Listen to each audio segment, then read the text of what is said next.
ਮੇਰਾ ਬੇਟਾ ਕਹਿੰਦਾ ਪਾਪਾ ਇੱਥੇ ਇੰਡੀਆ ਦੇ ਵਿੱਚ ਹਾਲਾਤ ਨਹੀਂ ਹੈਗੇ, ਸਿਸਟਮ ਨਹੀਂ ਹੈਗਾ। ਉਹ ਸੁਪਰੀਮ ਕੋਰਟ ਦਾ ਲਾਇਰ ਹੈ, ਅੰਡਰਸਟੈਂਡ ਕਰੋ। ਉਹ ਛੱਡ ਕੇ ਚਲਾ ਗਿਆ ਦੁਬਈ।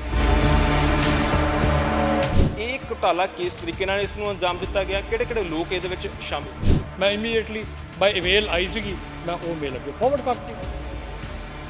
ਬਾਅਦ ਪਤਾ ਲੱਗਿਆ ਵੀ ਇਕਨੋਮਿਕ ਇੰਟੈਲੀਜੈਂਸ ਯੂਨਿਟ ਦੇ ਤਾਂ ਕੋਈ ਨੋਟੀਫਿਕੇਸ਼ਨ ਹੀ ਨਹੀਂ ਹੋਈ। ਕਿਹਦਾ ਪਤਾ ਲੱਗ ਗਿਆ ਵੀ ਫਲਾਣਾ ਆਟੋ ਡੀਲਰ ਆਪਣਾ ਜਿਹੜਾ ਮੰਗਵਾ ਰਿਹਾ ਮਾਲ ਉਹਦੀਆਂ ਰਿਟਰਨ ਨਾਲ ਚੈੱਕ ਕਰਦੇ ਸੀਗੇ, ਜਿੱਥੇ ਕਾਲਾ ਮਾਲਾ ਹੋ ਗਿਆ ਉੱਥੇ ਕੰਪਰੋਮਾਈਜ਼ ਕਰ ਲੈਂਦੇ ਸੀ। ਉਹਦੇ ਵਿੱਚ ਜੇ ਤੁਹਾਨੂੰ ਪਤਾ ਲੱਗ ਜਾਏ ਕਾਇਰ ਦੇ ਵਿੱਚ ਹੀ ਜੇ ਨੈਕਸਸ ਹੈਗੇ, ਉਹ ਜੀ ਤੁਸੀਂ ਹੈਰਾਨ ਰਹਿ ਜਾਓ ਵੀ ਕਿੱਦਾਂ ਇਹ ਕਾਰਵਾਈ ਕਰਦੇ ਆ।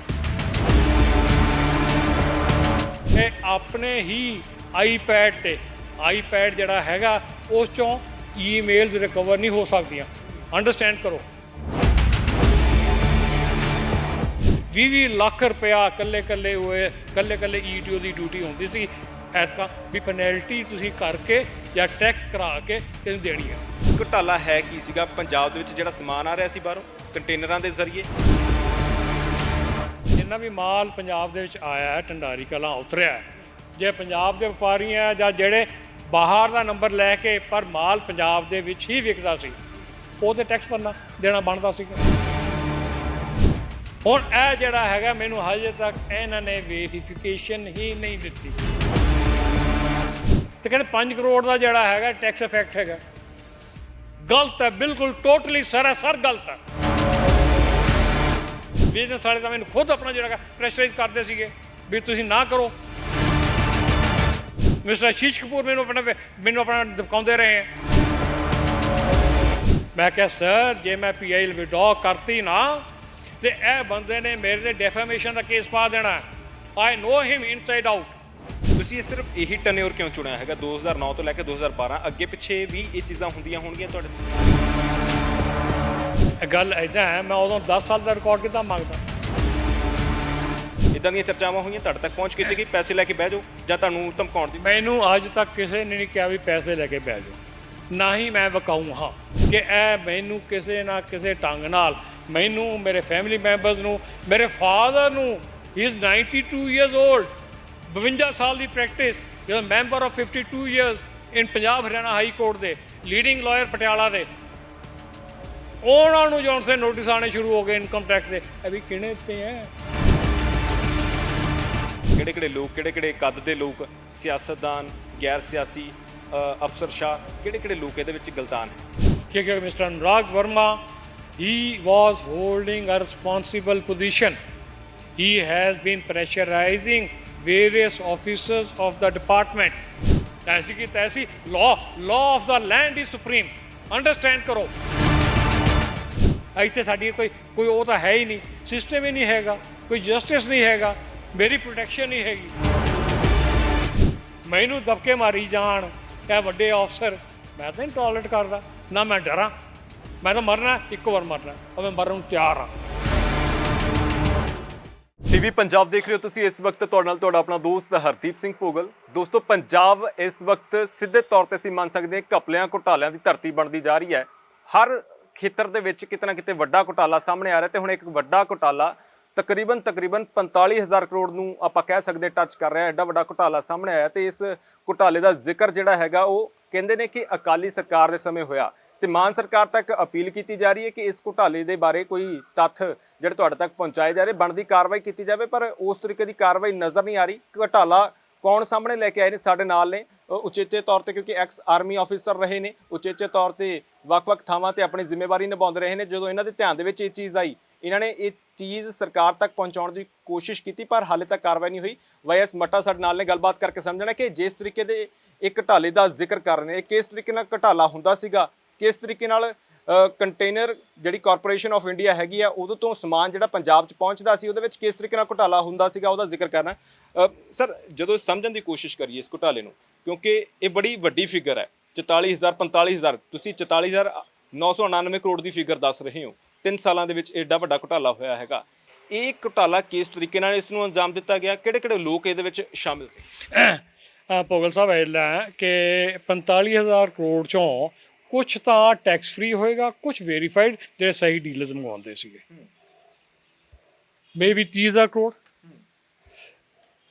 ਇਹ ਕੰਟੇਨਰ ਕਾਰਪੋਰੇਸ਼ਨ ਆਫ ਇੰਡੀਆ ਜਿਹੜੀ ਕਿ ਸਰਕਾਰੀ ਅਦਾਰਾ ਹੈਗਾ, ਉਹਨਾਂ ਦੇ ਕਾਫੀ ਕਾਲਨਾਂ ਤੋਂ ਬਾਅਦ ਮੈਂ ਕਾਫੀ ਭੱਜ ਨੱਠ ਦੇ ਬਾਅਦ ਆਪਣੇ ਪਰਸਨਲ ਕੰਟੈਕਟਸ ਦੇ ਨਾਲ, ਆਪਣੇ ਇਨਫਲੂਐਂਸ ਦੇ ਨਾਲ, ਬਿਕੋਜ਼ ਨੌਲੇਜ ਆਫ ਲਾਅ, ਮੈਂ ਉਹਨਾਂ ਕੋਲੋਂ ਇਨਫੋਰਮੇਸ਼ਨ ਮੰਗੀ ਸੀਗੀ, ਉਹਨਾਂ ਨੇ ਭੇਜੀ।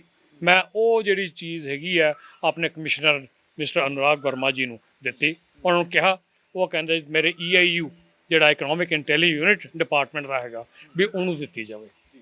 ਮੈਂ ਇਮੀਡੀਏਟਲੀ ਬਾਈ ਈਮੇਲ ਆਈ ਸੀਗੀ, ਮੈਂ ਉਹ ਮੇਲ ਅੱਗੇ ਫਾਰਵਰਡ ਕਰਤੀ। ਬਾਅਦ ਪਤਾ ਲੱਗਿਆ ਵੀ ਇਕਨੋਮਿਕ ਇੰਟੈਲੀਜੈਂਸ ਯੂਨਿਟ ਦਾ ਤਾਂ ਕੋਈ ਨੋਟੀਫਿਕੇਸ਼ਨ ਹੀ ਨਹੀਂ ਹੋਈ।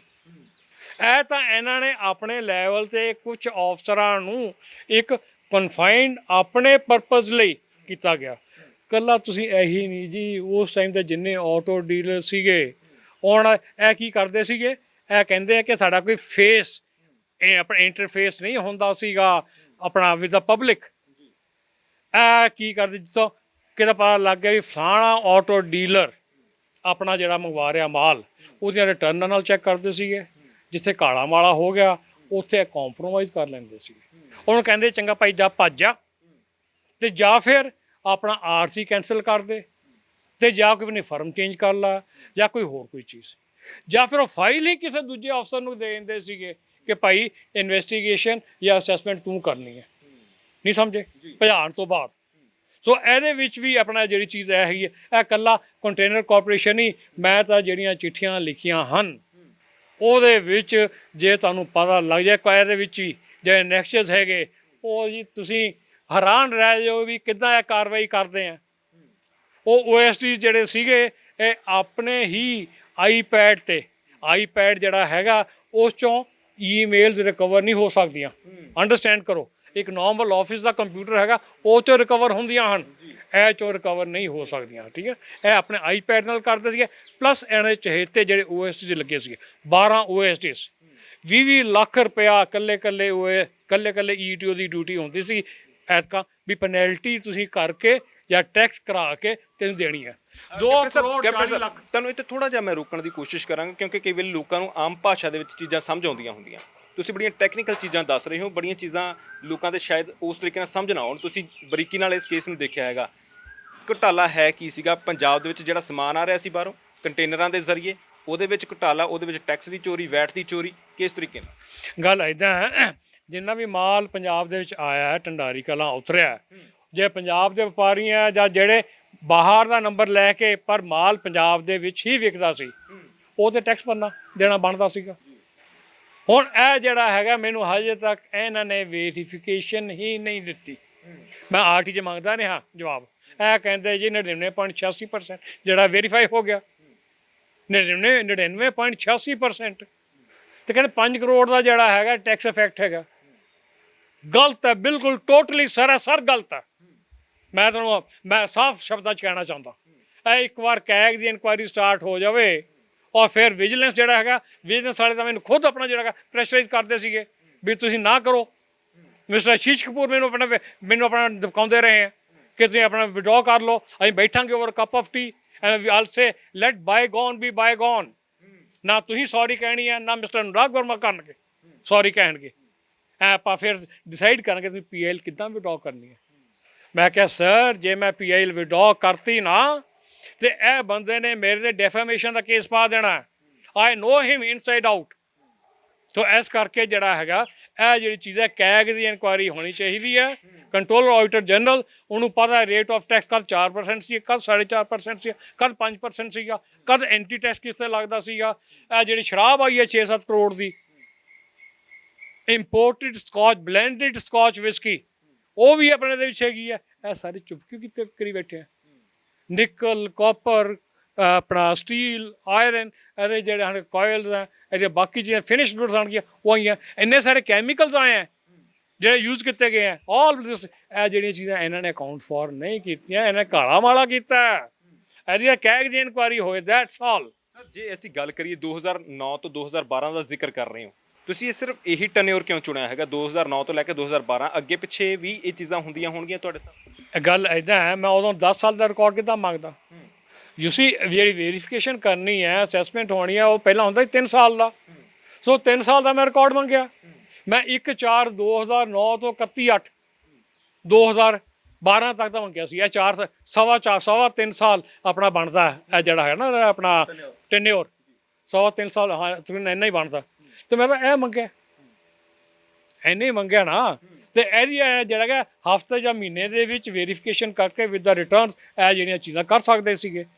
ਟੈਕਸ ਵੀ ਲਾ ਸਕਦੇ, ਪੈਨਲਟੀ ਵੀ ਲਾ ਸਕਦੇ, ਜਿੱਥੇ ਨਹੀਂ ਇਹਨਾਂ ਨੇ ਜਮ੍ਹਾਂ ਖਰਚ ਕੀਤਾ। ਸਿੰਪਲ। ਸਰ ਅਕਸਰ ਇਹ ਵੀ ਹੁੰਦਾ ਕਿ ਜਿਸ ਤਰੀਕੇ ਨਾਲ ਤੁਸੀਂ ਜ਼ਿਕਰ ਕਰ ਹੀ ਰਹੇ ਸੀਗੇ, ਜਦੋਂ ਕੋਈ ਘੁਟਾਲੇ ਦਾ ਵੇਰਵਾ ਸਾਹਮਣੇ ਆਉਣਾ ਸ਼ੁਰੂ ਹੋ ਜਾਂਦਾ ਹੈ, ਵੱਡੇ ਵੱਡੇ ਅਫਸਰ ਉਹਦੇ ਵਿੱਚ ਫਸਦੇ ਹੋਣ, ਵੱਡੇ ਵੱਡੇ ਸਿਆਸਤਦਾਨ ਉਹਦੇ ਵਿੱਚ ਫਸਦੇ ਹੋਣ, ਤਾਂ ਇਹ ਵੀ ਕੋਸ਼ਿਸ਼ ਹੁੰਦੀ ਹੈ, ਜਿਵੇਂ ਤੁਸੀਂ ਜ਼ਿਕਰ ਕਰ ਹੀ ਰਹੇ ਸੀ ਵਿੱਚ ਮੈਨੂੰ ਲੱਗਿਆ ਕਿ ਫਿਰ ਧਮਕਾਉਣ ਦੀਆਂ ਕੋਸ਼ਿਸ਼ਾਂ ਹੁੰਦੀਆਂ ਨੇ, ਬਿਠਾਉਣ ਦੀਆਂ ਕੋਸ਼ਿਸ਼ਾਂ ਹੁੰਦੀਆਂ ਨੇ, ਫੋਨ ਆਉਂਦੇ ਨੇ, ਇਹ ਵੀ ਕਿਹਾ ਜਾਂਦਾ ਕਿ ਪੈਸੇ ਲੈ ਲਓ, ਬਹਿ ਜਾਓ। ਇੱਦਾਂ ਦੀਆਂ ਚਰਚਾਵਾਂ ਹੋਈਆਂ, ਤੁਹਾਡੇ ਤੱਕ ਪਹੁੰਚ ਕੀਤੀ ਕਿ ਪੈਸੇ ਲੈ ਕੇ ਬਹਿ ਜਾਓ ਜਾਂ ਤੁਹਾਨੂੰ ਧਮਕਾਉਣ ਦੀ? ਮੈਨੂੰ ਅੱਜ ਤੱਕ ਕਿਸੇ ਨੇ ਨਹੀਂ ਕਿਹਾ ਵੀ ਪੈਸੇ ਲੈ ਕੇ ਬਹਿ ਜਾਓ, ਨਾ ਹੀ ਮੈਂ ਵਿਕਾਊ ਹਾਂ। ਦੇਖੋ ਹਰ ਇੱਕ ਦੀ ਰੈਪੂਟੇਸ਼ਨ ਪਹਿਲਾਂ ਸਪਰੈਡ ਕਰਦੀ ਹੈ। ਕੋਈ ਅਫਸਰ ਹੋਵੇ ਨਾ ਕਿ ਵੀ ਉਹ 2 ਨੰਬਰੀ ਹੈਗਾ, 1 ਨੰਬਰੀ ਹੈਗਾ। ਜਿਹੜਾ ਬੰਦਾ ਸਹੀ ਹੈ ਉਹਨੂੰ ਮੈਂ ਸਹੀ ਕਹੂੰਗਾ, ਜਿਹੜਾ ਗਲਤ ਹੈ ਉਹਨੂੰ ਗਲਤ ਕਹਾਂਗਾ। ਮੈਨੂੰ ਪੈਸਾ ਨਹੀਂ ਦਿੱਤਾ ਗਿਆ, ਨਾ ਕੋਈ ਆਫਰ ਹੋਈ ਹੈ। ਹਾਂ, ਮੈਂ ਆਪਣੀ ਪੀਐਲ 'ਚ ਕਿਹਾ ਸੀ ਕਿ ਪੈਰਾ ਨੰਬਰ 28 ਮੇਰੀ PIL 231 ਆਫ 2019 ਦੇ ਵਿੱਚ ਕਿ ਇਹ ਮੈਨੂੰ ਕਿਸੇ ਨਾ ਕਿਸੇ ਢੰਗ ਨਾਲ, ਮੈਨੂੰ, ਮੇਰੇ ਫੈਮਿਲੀ ਮੈਂਬਰਸ ਨੂੰ, ਮੇਰੇ ਫਾਦਰ ਨੂੰ, ਹੀ ਇਜ਼ 92 years old, 52 ਸਾਲ ਦੀ practice, he is member of 52 years in Punjab Haryana high court ਦੇ, ਲੀਡਿੰਗ ਲਾਇਰ ਪਟਿਆਲਾ ਦੇ। ਉਹਨਾਂ ਨੂੰ ਜੌਨ ਸੇ ਨੋਟਿਸ ਆਉਣੇ ਸ਼ੁਰੂ ਹੋ ਗਏ ਇਨਕਮ ਟੈਕਸ ਦੇ। ਇਹ ਵੀ ਕਿਹਨੇ ਦਿੱਤੇ ਹੈ? ਕੌਣ ਸੀਗਾ ਉਸ ਲੈਵਲ ਦਾ? ਮਿਸਟਰ ਵਰਮਾ ਦੀ ਕੋਈ additional commissioner madam Surinder Riar, ਕੀ ਇਹਦੀ ਭੈਣ ਇਨਕਮ ਟੈਕਸ ਕਮਿਸ਼ਨਰ ਰਹੀ ਹੈ? ਕੀ ਉਹਨੇ ਪ੍ਰੈਸ਼ਰਾਈਜ਼ ਕੀਤਾ? ਮੇਰੇ ਫਾਦਰ ਨੇ ਜਿਹੜਾ ਹੈ ਨੈਸ਼ਨਲ ਹਿਊਮਨ ਰਾਈਟਸ ਕਮਿਸ਼ਨ ਦੇ ਵਿੱਚ ਉੱਥੇ ਕੰਪਲੇਂਟ ਪਾਈ ਕਿ ਮੈਨੂੰ ਇੱਦਾਂ ਹਰੈਸ ਕੀਤਾ ਜਾ ਰਿਹਾ ਕਿ 20 ਸਾਲ ਦਾ ਰਿਕਾਰਡ ਲਿਆਓ ਇਨਕਮ ਟੈਕਸ ਰਿਟਰਨਾਂ ਦਾ, ਬੈਂਕ ਅਕਾਊਂਟਸ ਦਾ। ਹੀ ਇਜ਼ ਬੈਡ ਰਿਡਨ, ਦੋਹੇ ਨੀਜ਼ ਰਿਪਲੇਸ ਹੋਣਗੀਆਂ। 2 ਬੰਦੇ ਹੈ, ਮੇਰਾ ਲੜਕਾ ਪ੍ਰਮੋਦ ਹੈਗਾ, ਇਹ ਉਹਨੂੰ ਸਵੇਰ ਤੋਂ ਸ਼ਾਮ ਤੱਕ ਫੀਡ ਕਰਦਾ, ਇਹ ਨਵਾਉਂਦਾ, ਇਹ ਪੋਟੀ ਕਰਾਉਣ ਜਾਂਦਾ। ਔਰ ਨੈਸ਼ਨਲ ਹਿਊਮਨ ਰਾਈਟਸ ਕਮਿਸ਼ਨ ਵਿੱਚ ਕੰਪਲੇਂਟ ਕੀਤੀ ਹੈ। ਦ 2 complaints have been registered against the income tax people. ਉਹਦੇ ਬਾਅਦ ਭੱਜਿਆ। ਸਰ ਜੇ ਹੁਣ ਅਸੀਂ ਇਸ ਪੂਰੇ ਘਟਨਾ ਦੀ ਅਸੀਂ ਗੱਲ ਕਰਦੇ ਹਾਂ, ਇਸ ਪੂਰੇ ਘੁਟਾਲੇ ਦੀ ਗੱਲ ਕਰਦੇ ਹਾਂ, ਕਿੰਨੇ ਕੁ ਲੋਕ ਸ਼ਾਮਿਲ ਨਜ਼ਰ ਆਉਂਦੇ ਨੇ ਤੁਹਾਨੂੰ? ਇੱਕ ਅੰਦਾਜ਼ਾ ਵੀ ਕਿਹੜੇ ਲੋਕ, ਕਿਹੜੇ ਕੱਦ ਦੇ ਲੋਕ, ਸਿਆਸਤਦਾਨ, ਗੈਰ ਸਿਆਸੀ, ਅਫਸਰਸ਼ਾਹ, ਕਿਹੜੇ ਲੋਕ ਇਹਦੇ ਵਿੱਚ ਗਲਤਾਨ ਹੈਗੇ? ਵੇਖੋ ਜੀ, ਮੇਰਾ ਇੰਟਰੈਕਸ਼ਨ ਹੋਇਆ ਸਿਰਫ 2 ਬੰਦਿਆਂ ਨਾਲ, mister Anurag Varma and madam Pinder. ਮੈਂ ਕਿਸੇ ਪੋਲੀਟੀਸ਼ੀਅਨ ਬਾਰੇ ਕੁਝ ਨਹੀਂ ਕਹਿ ਸਕਦਾ, ਨਾ ਹੀ ਮੇਰਾ ਬਣਦਾ ਹੈ ਇਖਲਾਕੀ ਤੌਰ 'ਤੇ। ਹਾਂ, ਇੰਨਾ ਜ਼ਰੂਰ ਹੈ ਕਿ mister Anurag Varma, he was holding a responsible position. He has been pressurizing various officers of the department ਕਿ ਜੀ ਤੁਸੀਂ ਕਹਿ ਦਿਓ ਜੀ all clean, ਵੀ ਸਭ ਕੁਝ ਵੈਰੀਫਾਈ ਕਰ ਲਿਆ। ਇੱਕ ATC ਜਾਂ ETO ਦੇ ਵੈਰੀਫਾਈ ਕਰਨ ਨਾਲ ਨਹੀਂ। ਇਹ ਤਾਂ ਜੀ ਤੁਹਾਡਾ ਜੇ ਵੈਰੀਫਿਕੇਸ਼ਨ ਹੈਗੀ ਆ, ਅਸੈਸਮੈਂਟ ਆਫ ਟੈਕਸ ਹੈਗਾ, ਇਹ ਤਾਂ ਵੈਬਸਾਈਟ ਦੇ ਉੱਤੇ ਆਉਣੀ ਬਣਦੀ ਆ। ਰੂਲ 92 ਆਫ ਵੈਟ ਰੂਲਸ ਕਹਿੰਦਾ ਕਿ ਵੀ commissioner, excise and taxation commissioner shall be solely responsible for the collection of taxes. How can he run away? ਕਿੱਦਾਂ ਭੱਜ ਸਕਦਾ? ਐਸੀ ਕੀ ਤੈਸੀ। law of the land is supreme, understand ਕਰੋ। law of the land is supreme। ਇਹਨਾਂ ਨੇ ਜਿਹੜਾ ਕੌਨਸਟੀਟਿਊਸ਼ਨ ਹੈ ਜਾਂ law of the land ਹੈ, ਇਹਨੂੰ ਓਬੇ ਕਰਨਾ। ਸਰ ਅਖੀਰ ਤੇ ਜਿਸ ਤਰੀਕੇ ਨਾਲ ਇਸ ਵੇਲੇ ਤੁਸੀਂ ਦੱਸ ਰਹੇ ਹੋ, ਤੁਸੀਂ 3 ਸਾਲਾਂ ਦਾ, 3.25 ਸਾਲਾਂ ਦਾ ਵੀਰਵਾ ਮੰਗਿਆ ਹੈਗਾ, ਕਿਉਂਕਿ ਉਹਨਾਂ ਕੀ ਤੁਹਾਨੂੰ ਮਿਲਣਾ ਸੀਗਾ ਉਸ ਤਰੀਕੇ ਨਾਲ, ਜਿਸ ਤਰੀਕੇ ਨਾਲ ਤੁਸੀਂ ਕਾਰਵਾਈ ਦੀ ਆਰੰਭ ਕਰਨਾ। ਜੇ ਅਸੀਂ ਸਮਝਣ ਦੀ ਕੋਸ਼ਿਸ਼ ਕਰੀਏ, ਉਹ 3 ਸਾਲ ਤੇ ਉਸ ਤੋਂ ਬਾਅਦ ਵੀ, ਤੇ ਇਹ ਤਾਂ ਫਿਰ ਉਸ ਤੋਂ ਵੀ ਜ਼ਿਆਦਾ ਲੱਖਾਂ ਦੇ ਵਿੱਚ ਅਮਾਊਂਟ ਬਣਦੀ ਮੇਬੀ। ਪਰ ਮੈਂ ਤਾਂ ਇਸ ਤਰ੍ਹਾਂ, ਮੈਂ ਤਾਂ ਜਿਹੜਾ ਰਿਕਾਰਡ ਮੈਂ ਲੈ ਕੇ ਆਇਆ, ਮੈਂ ਤਾਂ ਉਸੇ ਬਾਰੇ ਹੀ ਗੱਲ ਕਰ ਸਕਦਾ। ਇਹ ਤਾਂ ਹੁਣ ਸਟੇਟ ਗੌਰਮੈਂਟ ਨੇ ਵੇਖਣਾ ਵੀ ਕਿ ਵੀ ਇਹ ਜਿਹੜਾ ਹੈਗਾ ਕਿ ਵੀ ਬਾਅਦ ਵਿੱਚ ਹੁੰਦਾ ਰਿਹਾ ਜਾਂ ਨਹੀਂ ਹੁੰਦਾ ਰਿਹਾ, ਤੇ ਕਰਵਾ ਲੈਣ। ਆਮ ਆਦਮੀ ਪਾਰਟੀ ਕਹਿੰਦੀ 0 ਟੋਲਰੈਂਸ ਹੈਗੀ ਸਾਡੀ ਭ੍ਰਿਸ਼ਟਾਚਾਰ ਦੇ ਖਿਲਾਫ। ਤੁਸੀਂ ਪਹੁੰਚ ਕਰ ਰਹੇ ਹੋ, ਤੁਸੀਂ ਆਪਣੇ ਵੱਲੋਂ ਚਿੱਠੀ ਵੀ ਲਿਖਣ ਦੀ ਕੋਸ਼ਿਸ਼ ਕੀਤੀ ਹੈ, ਕੋਈ ਰਿਸਪੌਂਸ, ਪੋਜ਼ਿਟਿਵ ਰਿਸਪੌਂਸ? ਮੈਂ ਤੁਹਾਨੂੰ ਬੜੀ ਪਿਆਰੀ ਗੱਲ ਦੱਸਾਂ, ਮੈਂ ਐਕਸਾਈਜ਼ ਕਮਿਸ਼ਨਰੀ ਕਰਕੇ ਮੈਂ ਕੰਜ਼ਿਊਮਰ ਰਿਡਰੈਸਲ ਕਮਿਸ਼ਨ 3 ਜ਼ਿਲ੍ਹਿਆਂ ਦਾ ਮੈਂ ਮੈਂਬਰ ਰਿਹਾ ਹਾਂ। ਮੈਂ ਦਸੰਬਰ 2021 'ਚ ਮੈਂ ਰਿਟਾਇਰ ਹੋਇਆ। ਜਨਵਰੀ ਦੇ ਵਿੱਚ ਮੈਂ ਆਮ ਆਦਮੀ ਪਾਰਟੀ ਜੁਆਇਨ ਕੀਤੀ ਵਿਦ ਦਾ ਐਕਸਪੈਕਟੇਸ਼ਨ ਕਿ ਆਮ ਆਦਮੀ ਪਾਰਟੀ ਕਰਪਸ਼ਨ ਨੂੰ ਦੂਰ ਕਰੇਗੀ। ਮੇਰਾ ਬੇਟਾ ਕਹਿੰਦਾ ਪਾਪਾ ਇੱਥੇ ਇੰਡੀਆ ਦੇ ਵਿੱਚ ਹਾਲਾਤ ਨਹੀਂ ਹੈਗੇ, ਸਿਸਟਮ ਨਹੀਂ ਹੈਗਾ। ਉਹ ਸੁਪਰੀਮ ਕੋਰਟ ਦਾ ਲਾਇਰ ਹੈ, ਅੰਡਰਸਟੈਂਡ ਕਰੋ। ਉਹ ਛੱਡ ਕੇ ਚਲਾ ਗਿਆ ਦੁਬਈ, ਉਹਦੀ 7 ਸਾਲ ਦੀ ਪ੍ਰੈਕਟਿਸ, ਔਰ ਉਹ ਸੁਪਰੀਮ ਆਪਣਾ ਛੱਡ ਕੇ ਚਲਾ ਗਿਆ। ਮੈਂ ਵੀ ਸੋਚਦਾ ਮੈਂ ਇੱਥੇ ਕੀ ਕਰਾਂਗਾ। ਇੱਥੇ ਸਾਡੀ ਕੋਈ ਉਹ ਤਾਂ ਹੈ ਹੀ ਨਹੀਂ, ਸਿਸਟਮ ਹੀ ਨਹੀਂ ਹੈਗਾ, ਕੋਈ ਜਸਟਿਸ ਨਹੀਂ ਹੈਗਾ, ਮੇਰੀ ਪ੍ਰੋਟੈਕਸ਼ਨ ਨਹੀਂ ਹੈਗੀ। ਮੈਨੂੰ ਦਬਕੇ ਮਾਰੀ ਜਾਣ ਇਹ ਵੱਡੇ ਅਫਸਰ, ਮੈਂ ਤਾਂ ਨਹੀਂ ਟੋਲਰੇਟ ਕਰਦਾ, ਨਾ ਮੈਂ ਡਰਾਂ। ਮੈਂ ਤਾਂ ਮਰਨਾ, ਇੱਕੋ ਵਾਰ ਮਰਨਾ, ਔਰ ਮੈਂ ਮਰਨ ਨੂੰ ਤਿਆਰ ਹਾਂ। ਅੰਡਰਸਟੈਂਡ ਕਰੋ। ਬਹੁਤ ਸ਼ੁਕਰੀਆ। ਸੋ ਇਹ ਸਨ ਕੈਪਟਨ ਸਾਹਿਬ, ਬੜੇ ਬੇਬਾਕੀ ਦੇ ਨਾਲ ਪੂਰੇ ਘਟਲੇ ਦਾ ਜ਼ਿਕਰ ਕੀਤਾ ਇਹਨਾਂ ਨੇ ਕਿ ਕਿਸ ਤਰੀਕੇ ਨਾਲ ਘੁਟਾਲੇ ਹੋ ਰਹੇ ਨੇ। ਅਸੀਂ ਕੋਸ਼ਿਸ਼ ਕਰ ਰਹੇ ਹਾਂ, ਕਹਿੰਦੇ ਕਿ ਸੂਬਾ ਸਰਕਾਰ ਤੱਕ ਆਵਾਜ਼ ਵੀ ਪਹੁੰਚਾਈਏ, ਪਰ ਹਾਲੇ ਤੱਕ ਉਸ ਤਰੀਕੇ ਦਾ ਕੋਈ ਸਾਰਥਕ ਰਿਸਪੌਂਸ ਨਜ਼ਰ ਨਹੀਂ ਆਇਆ। ਆਮ ਆਦਮੀ ਪਾਰਟੀ ਵੀ ਇਸੇ ਕਰਕੇ ਕਹਿੰਦੇ ਜੁਆਇਨ ਕੀਤੀ ਸੀ ਕਿ ਭ੍ਰਿਸ਼ਟਾਚਾਰ ਦੇ ਹੱਲ ਹੋਣਗੇ, ਪਰ ਹਾਲੇ ਤੱਕ ਕਹਿੰਦੇ ਕਿ ਉਸ ਤਰੀਕੇ ਦੀ ਕੋਈ ਆਸ ਨਜ਼ਰ ਨਹੀਂ ਆ ਰਹੀ। ਫਿਲਹਾਲ ਦੇਖਣਾ ਹੋਵੇਗਾ ਕਿ ਵੱਡੀ ਅਮਾਉਂਟ ਹੈ, ਇਸ ਬਾਰੇ ਭਗਵੰਤ ਮਾਨ ਦੀ ਸਰਕਾਰ ਆਉਣ ਵਾਲੇ ਸਮੇਂ ਦੇ ਵਿੱਚ ਕੋਈ ਵੱਡਾ ਫੈਸਲਾ ਲੈਂਦੀ ਹੈ ਜਾਂ ਫਿਰ ਇਹਨਾਂ ਨੂੰ ਇਸੇ ਤਰੀਕੇ ਨਾਲ ਸੰਘਰਸ਼ ਅੱਗੇ ਹੋਰ ਤੇਜ਼ ਕਰਨਾ ਪੈਂਦਾ। ਤੁਸੀਂ ਇਸ ਬਾਰੇ ਕੀ ਸੋਚਦੇ ਹੋ? ਆਪਣੇ ਕੀਮਤੀ ਸੁਝਾਅ ਜ਼ਰੂਰ ਸਾਂਝੇ ਕਰਿਓ। ਸਹਿਯੋਗੀ ਜਸਵਿੰਦਰ ਦੇ ਨਾਲ ਹਰਦੀਪ ਸਿੰਘ ਭੋਗਲ, TV ਪੰਜਾਬ, ਚੰਡੀਗੜ੍ਹ।